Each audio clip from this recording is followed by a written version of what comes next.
नमामि धन्वन्तरिमादिदेवम्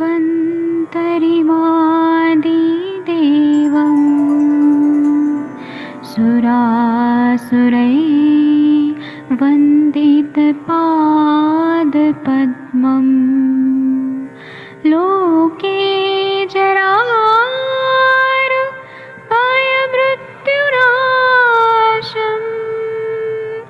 दातारमीशम् विविधौषधीनां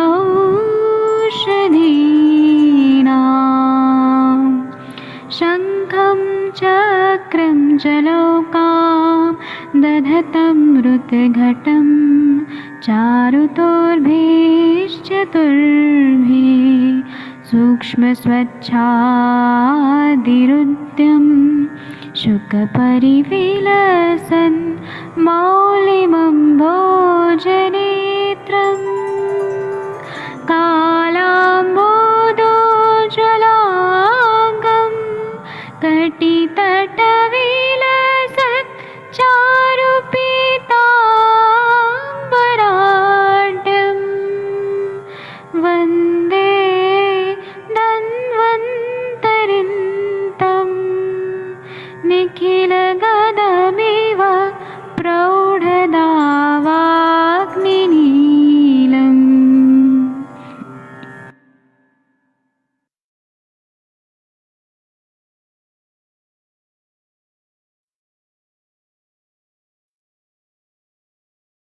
प्रणाम सभी लोगों को। मैं वैद्य अरविंद पाठक आप सभी लोगों का स्वागत करता हूं। सभी लोगों को कोटि कोटि प्रणाम करता हूं। आइए आज हम लोग 48 और 49 नंबर का श्लोक पढ़ेंगे। मैं आदरणीय सर से रिक्वेस्ट करूंगा कि सर आप पढ़ दीजिए। जी जी सर।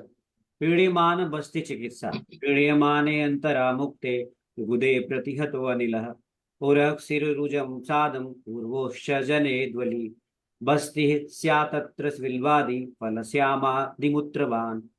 बस्ती देते हुए बीच में ही बस्ती के खुल जाने पर गुदा में प्रविष्ट वायु, उर और सिर में वेदना, टांगों में शिथिलता बलवान वायु से हो जाती है। इसमें बिल्वादि पंचमूल मैनफल श्यामादि से युक्त मूत्र मिश्रित बस्तियां उत्तम है। जी वैद्य जी प्रणाम। जी थैंक यू, प्रणाम सर। इसमें ऐसे बता रहे हैं कि पहले के जमाने में यूरिनरी ब्लैडर का यूज किया जाता था, जो गाय का, बकरी का या अन्य पशुओं का होता था। तो जब बस्ती दे रहे हैं और वो बस्ती जो है वो खुल जा रहा है, यूरिनरी ब्लैडर, और गुदा में वायु प्रविष्ट हो गया है। अब वायु प्रविष्ट होने से क्या हो रहा है कि उर और सिर में वेदना हो रही है, क्योंकि वो बस्ती जिस चीज से दिया जा रहा है वो खुल गया है। आजकल के सिरिंज या एनिमा पॉट से दिया जाता है, पहले के जमाने में उससे दिया जाता था। तो टांगों में शिथिलता बलवान वायु से हो जाती है।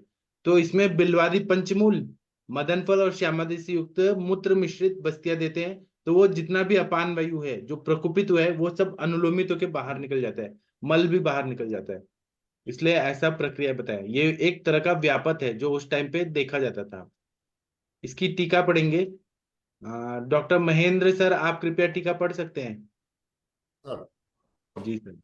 पीड्यमाने बस्ती पुटके अंतरा मैं एव कदाचित कदाचित अस्मिन् मुक्ते उदे अनिल प्रतिहेतु बलवान उर शिरोरुज रुजम उरुसाद च जनिये तत्र बिल्वादेवी बस्ती मदन फल श्यामादि मान स्यात्। आयुर्वेद रसायन उपलुप्तस्य लक्षण चिकित्से चाहे पीड्यमान इति फल मदन फलम कंपितादीनां चतुर्णा लक्षण चिकित्सम चा है संग्रहे कल्पज्ञा सेविन स्यादाहु दवतु सोप कंपना भी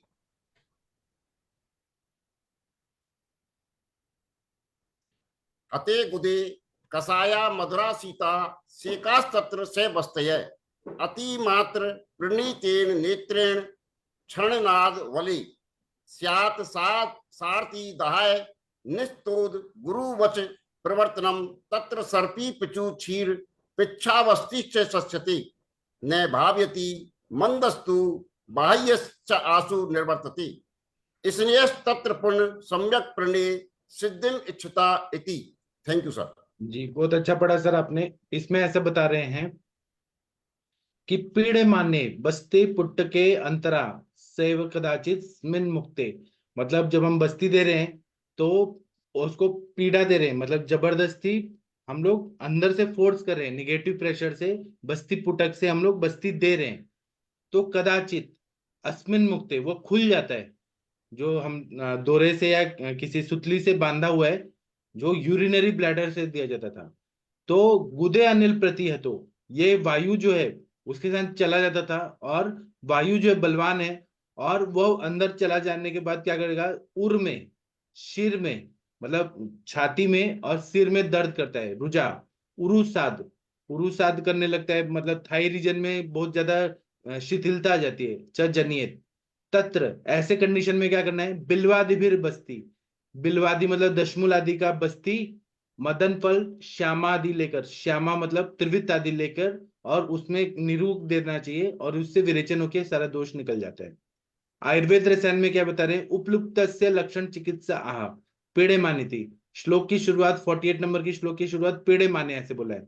तो पीड़े मानी थी से क्या बताया है कि अगर वायु जो है वो अंदर प्रवेशित हो जाती है तो उस कंडीशन में उपलुप्त ऐसे बताया, उसके लक्षण और चिकित्सा बता रहे हैं। फल मतलब मदन फल, कंपितादि नाम चतुर्णाम लक्षण चिकित्सा संग्रह संग्रह, अष्टांग संग्रह अध्याय 7 में कंपितादि नाम, अगर कोई कांप के अगर दे रहे और उसकी वजह से कंपन हो रहा है शरीर में, बस्ती वाले पुटक जो है वो खुल गया, तो उसकी वजह से क्या क्या हो सकता है, तो स्याद दाहो, दाह भी हो सकता है, दवथु, इंद्रियों में बहुत ज्यादा पीड़ा हो सकती है, शोफ हो सकता है, दवथु मतलब जलन भी होती है, इंद्रियों में, ज्ञानेंद्रियों में, कर्मेंद्रियों में जलन, उसको दवथु बोलते हैं। शोफ हो रहा है, कंपन, कंपन होता है,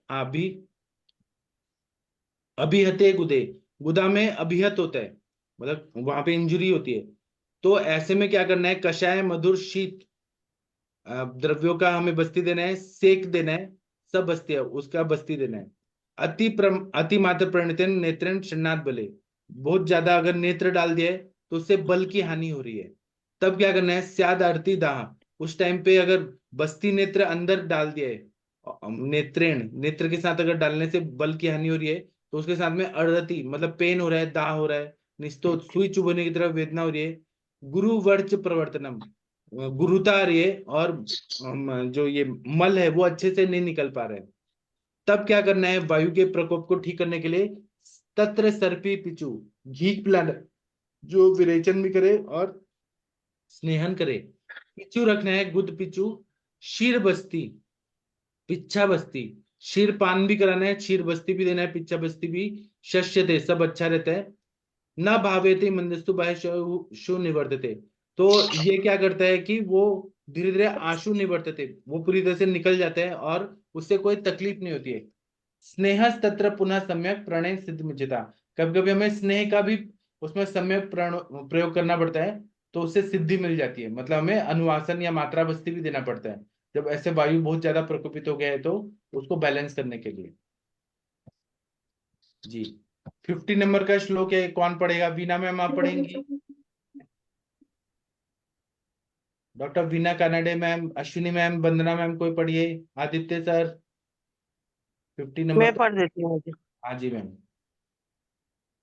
अति प्रपीडितः कोष्ठे तिष्ठत्यायाति वागलम् तत्र बस्ति विरेकश्च गलपीडादि कर्म च। बस्ती पुटक को जोर से दबाने पर बस्ती कोष्ठ में रह जाती है या गले में आ जाती है।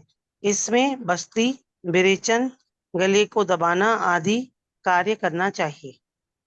जी अगर बस्ती पुटक है, या अभी भी हम सिरिंज से या एनिमा पॉट से दे रहे हैं, बहुत जोर से उसका प्रेशर है, तो जो बस्ती का द्रव्य कोष्ठ में रह जाता है या फिर गले में आ जाता है, तो इसमें बस्ती देना है, विरेचन देना है, बस्ती इसलिए देना है और तीक्ष्ण भी बस्ती देना है कि वो फिर से वापस आ जाए, जल्दी निकाले। उसमें मदन फल या निशोत्तर वगैरह डालना है कि अधोमार्ग से वो शोधन करे, या विरेचन करना है, और गले को दबाना है, गले को इतना नहीं दबाना कि प्राण निकल जाए, मतलब वो ऊपर ना आए, इस तरह से प्रयत्न करना है।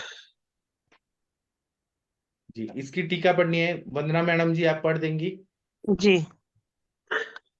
अति प्रपीडितो बस्ती पुटक कोष्ठे तिष्ठति गलम वा अयाति तत्र बस्ती विरेकश्च गल पीटादि च कर्म शस्यते। अतिवेगस्य लक्षण चिकित्सायाः अति प्रपीडित इति। हाँ वाह, ऐसा लग रहा है कि अरुणदत्त ऋषि आपके मुंह से बोल रहे हैं और हेमाद्री ऋषि भी हमें बता रहे हैं, आपके मुख से बोल रहे हैं हमें। और आप खुद भी दिव्य आत्मा है वंदना मैम। तो ऐसा बता रहे हैं कि अति प्रपीड़ितो बस्ती पुटक, बहुत जोर से बस्ती पुटक को प्रेशर दिया तो बस्ती का द्रव्य है वो कोष्ठ में रह जाता है, वो निकलता नहीं है, गले में आ जाता है या ऊपर ही चला जाता है। तब उसमें बस्ती देना है, तीक्ष्ण बस्तियां, विरेचन देना है, गल पीड़ा देके, ये शस्त्र रहता है, सबसे अच्छा काम रहता है। आयुर्वेद रसायन में बता रहे हैं अति वेगस्य लक्षण चिकित्सा, बहुत जोर से अगर हमने दे दिया तो उसके लक्षण चिकित्सा का है। किससे बताया? तो अति प्रपीड़ित, ये शब्द से जो 50 नंबर का जो श्लोक है इसकी शुरुआत हुई है, इससे ये बताया जी। थैंक यू मैम, बहुत अच्छा पढ़ा आपने। 51 नंबर का श्लोक है, अश्विनी मैम पढ़िए या आदित्य सर पढ़िए। सर नमस्ते सर। नमस्ते मैम। वमनादि से कृश रोगी की चिकित्सा। वमनाद्यै विशुद्धं च क्षामदेह बलानलं यथांडं तरुणं पूर्णे तैलपात्रं यथा तथा।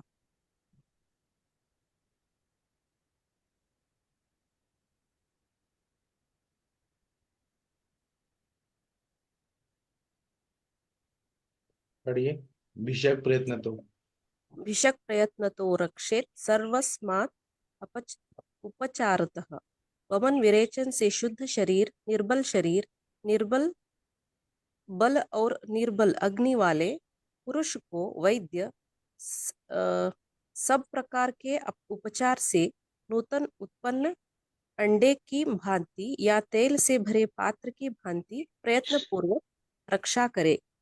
हाँ, इसमें ऐसे बोल रहे हैं कि अगर किसी का वमन हो गया है, विरेचन हो गया है, ऐसा शुद्ध शरीर वाला है या निर्बल शरीर वाला है या निर्बल बल वाला है या उसका अग्नि मंद है, तो सब प्रकार से उपचार से, जैसे हम नया अंडा आता है, मुर्गी अंडा देती है तो कैसे उसकी रक्षा किया जाता है कि वो फूट ना जाए, और या फिर तेल से भरा पात्र है उसको चलते टाइम हम लोग किस तरह से सावधानी से रखते हैं, उस तरह से प्रयत्न पूर्वक रक्षा करना है। मैं आप लोगों को एक बात बताना चाहता हूँ कि मैंने लखनऊ में जब वमन कराया तो कुछ लोगों ने तो किया अच्छे से, लेकिन कुछ लोगों ने क्या किया कि वमन के दिन ही किसी ने खिचड़ी खा लिया भर पेट, और जबकि संसर्जन क्रम बोला गया था लेकिन उन्होंने खिचड़ी खा लिया और उनको इतना तकलीफ हुआ, उल्टी और लूज बहुत ज्यादा हुआ और उनको एडमिट करना पड़ा।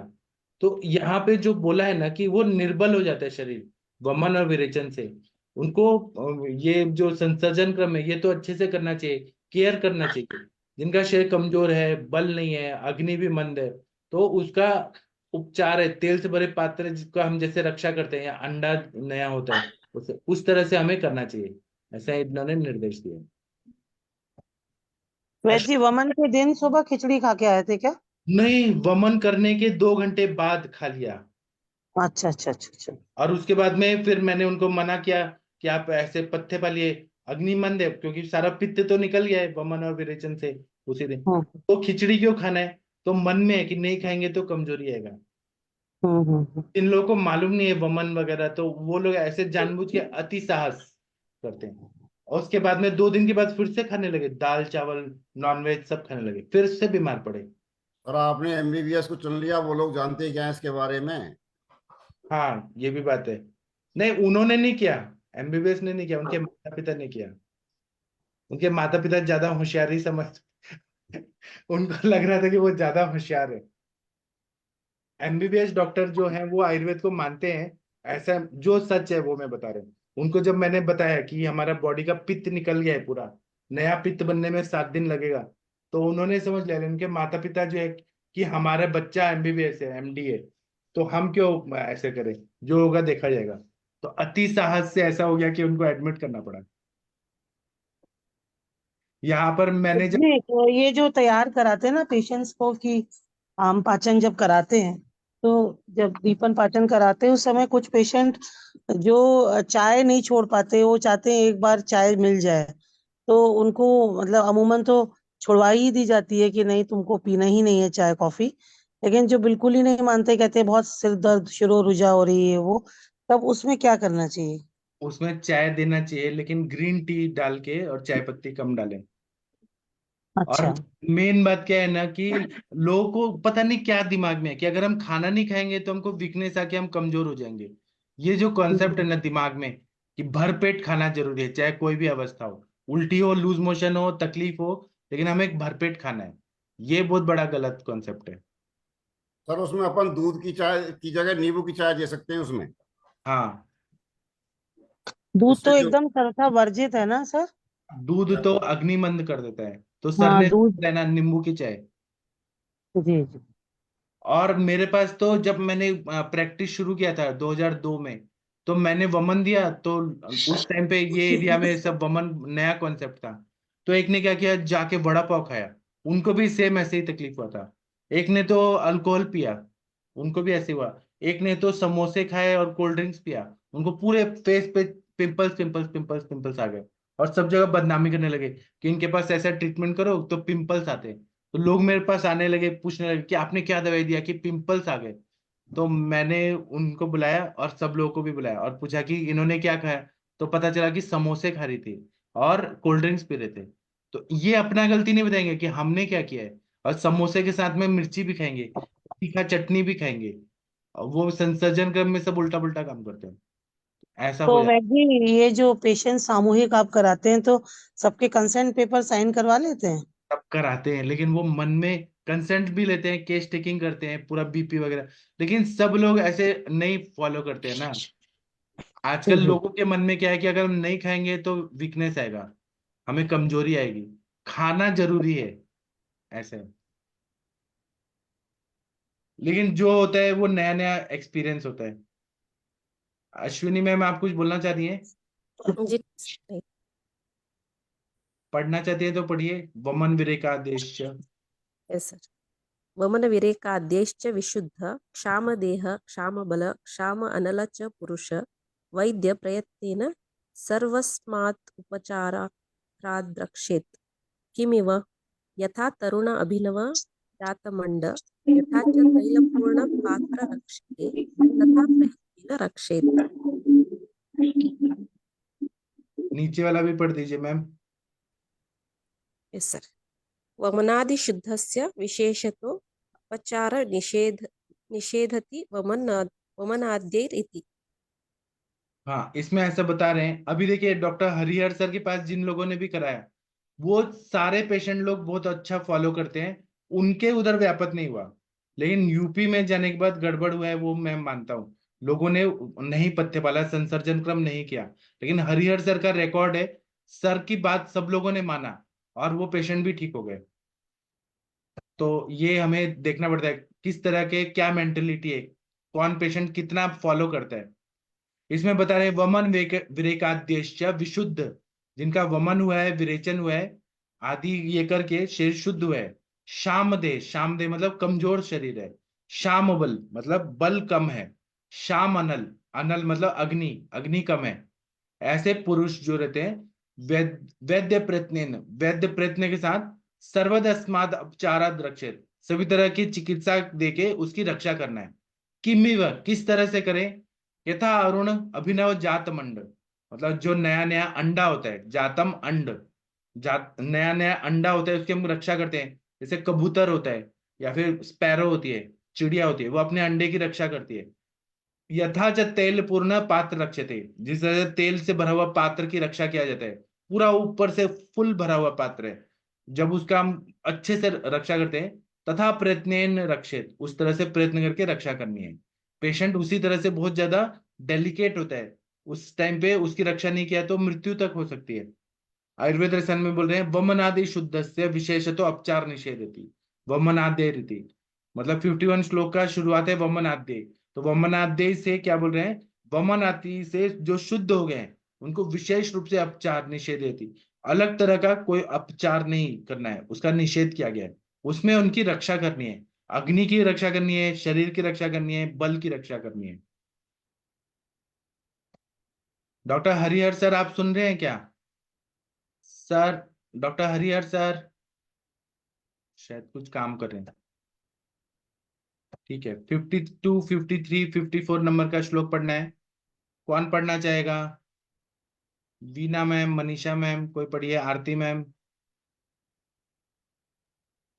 सुन रहा हूँ सर। सर, आपके जितने पेशेंट लोगों ने वमन किया, 51 शायद 50 लोगों ने, उन लोगों ने पूरा संसर्जन क्रम फॉलो किया क्या?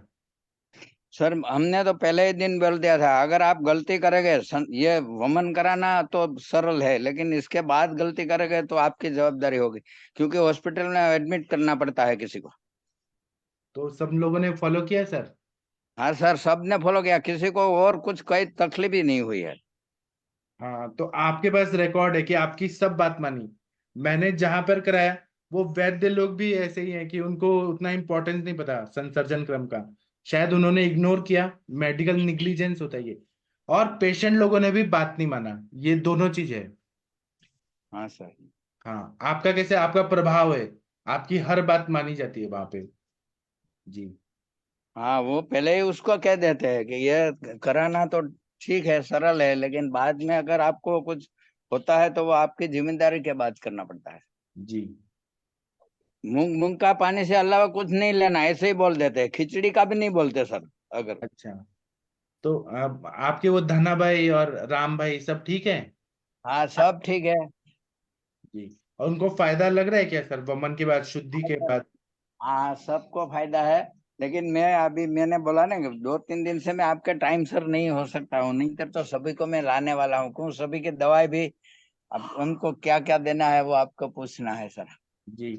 और सर वो चेक करें जिनका कोलेस्ट्रॉल बढ़ा था, शुगर बढ़ा था, HbA1c, उनका एक बार टेस्ट भी कराना पड़ेगा।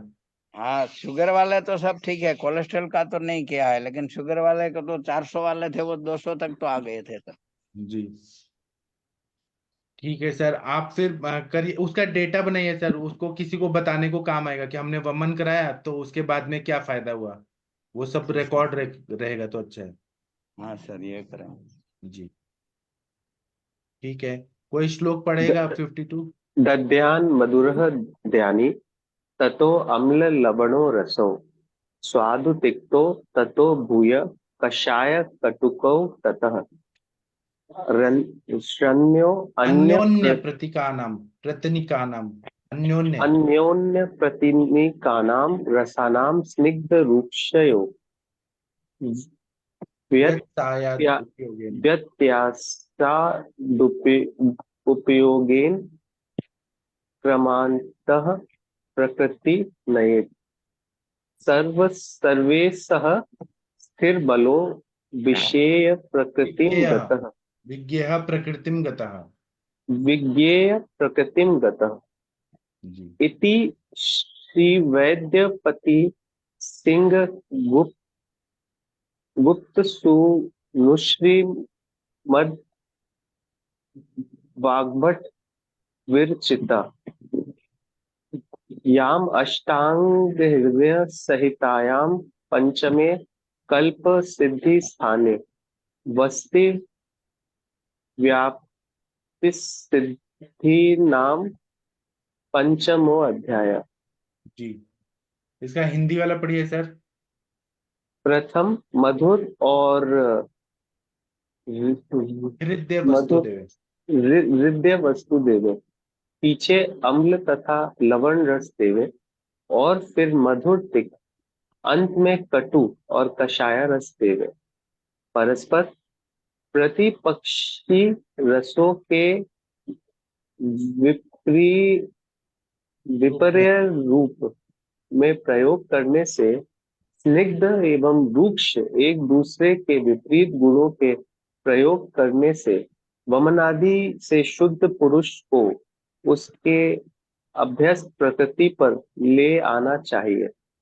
जब रोगी सब कुछ सहने लगे, स्थिर बल वाला हो जाए, तब उसे अपने स्वाभाविक रूप में आया हुआ जाने। इस प्रकार विद्योस्मी टीका में कल्प स्थान का बस्ती व्याप सिद्धि नामक 5वां अध्याय समाप्त हुआ। बहुत बढ़िया।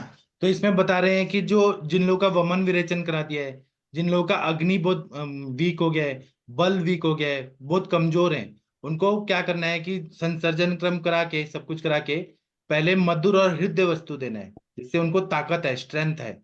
उसके बाद अम्ल और लवण रस देना है जिससे उनकी अग्नि बढ़े। अम्ल और लवण है वो भूख बढ़ाता है। फिर उनको मधुर, अग्नि बढ़ गया तो मधुर तिक्त रस देना है, ये रस के हिसाब से बता रहे हैं। अंत में कटु और कषाय रस देना है। जिससे उनका अग्नि और अच्छा हो और पाचन क्रिया अच्छा हो।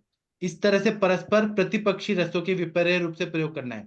मतलब जो अलग अलग अपोजिट रस हैं, जैसे मधुर का अपोजिट, मीठा का क्या अपोजिट है, तो कटु रस है। ऐसे प्रतिपक्षी रस को हम लोग परमुटेशन कॉम्बिनेशन से ऑप्शन से देते रहते हैं। इसी तरह से स्निग्ध और रुक्ष एक दूसरे के विपरीत गुणों का प्रयोग करने से कभी स्निग्ध देना है, कभी रुक्ष देना है। जो रुक्ष हो गए हैं उनको स्निग्ध देना है, जो स्निग्ध हो गए उनको रुक्ष देना है। इस तरह से उनको अभ्यस्त प्रकृति पे ले आना चाहिए। मेरे पास एक पेशेंट आई थी जिनको किसी वैद्य जी ने 10 साल तक आमवात की चिकित्सा दिया और उनका पूरा बॉडी में रुक्षता आ गई थी। उनको कुछ खाने को नहीं देते थे, वो बोलते थे कि जो खील होता है खील को ही खाओ। और उनका पेन भी बढ़ गया था बहुत ज्यादा, क्योंकि आमवात में स्नेहन नहीं करना चाहिए। तो उन्होंने 10 साल से कोई घी वगैरह नहीं खाया था। आम का पचन करते करते 10 साल हो गया। तो बॉडी में ड्राइनेस बहुत ज्यादा आ गया था, और वो ड्राइनेस भी आ गया था, स्टिफनेस भी आ गया था बहुत ज्यादा। तो बहुत पेन होता था, और पेन किलर भी खा रही थी, स्टेरॉइड भी खा रही थी, सब कुछ खा रही थी।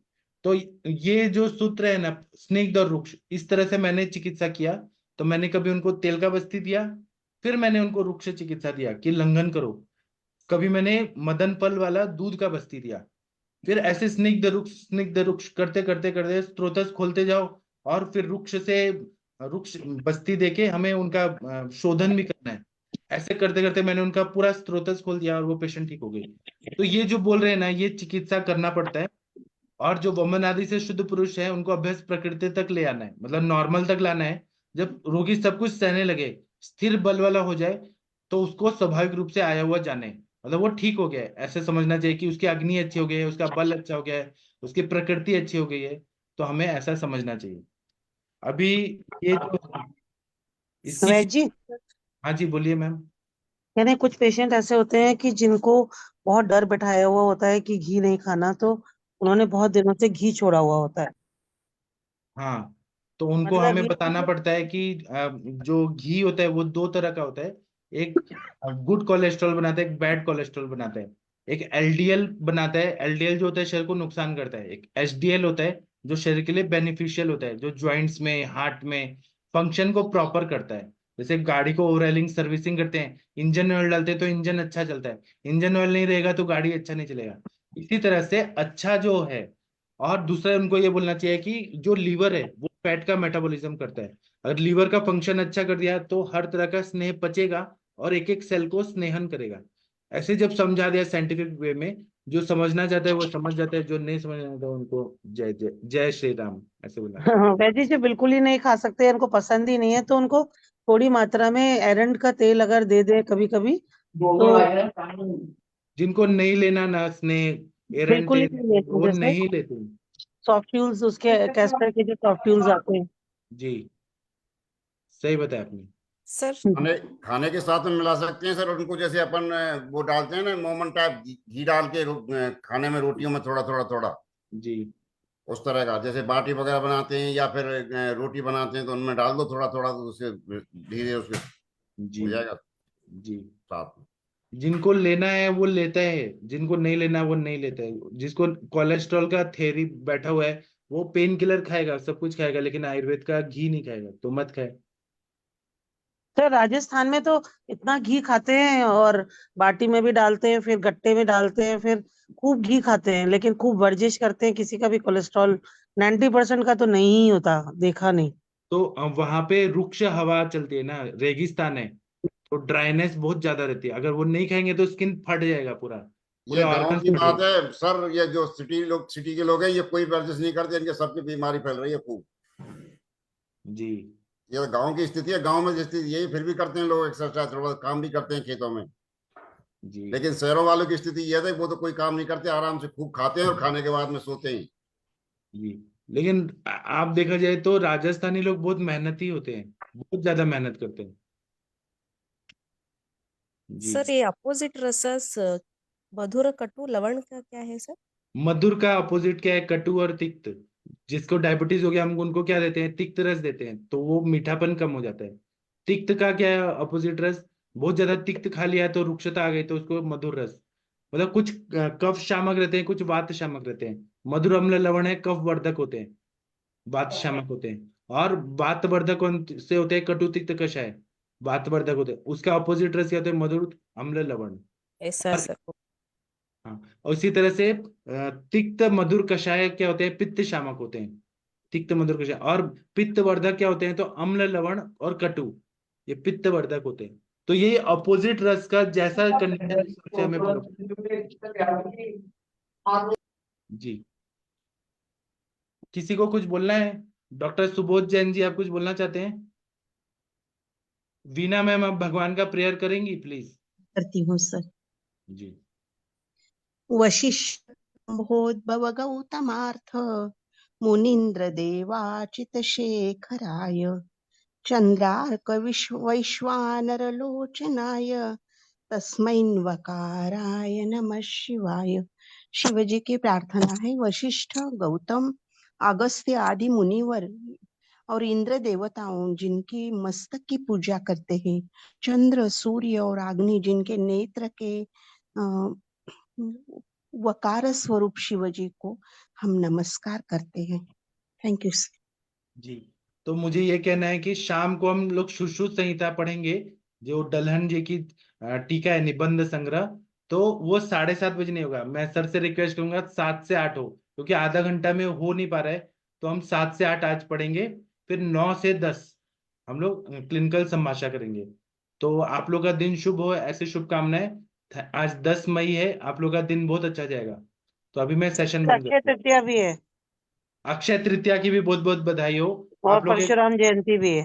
परशुराम जयंती की शुभकामनाएं। और आप लोग के घर में इतने धन धान्य है, इतना पैसा है, लक्ष्मी माता है, आप लोग को आशीर्वाद दें। आप लोग का धन, ऐश्वर्य, सब चीज अच्छा हो जाए। सभी के पास मर्सिडीज कार आ जाए और आप लोग खुश रहें, सबसे ज्यादा वो मैं शुभकामनाएं दे रहा हूँ। तो थैंक यू, प्रणाम सभी लोगों को। अब हम शाम को मिलते हैं।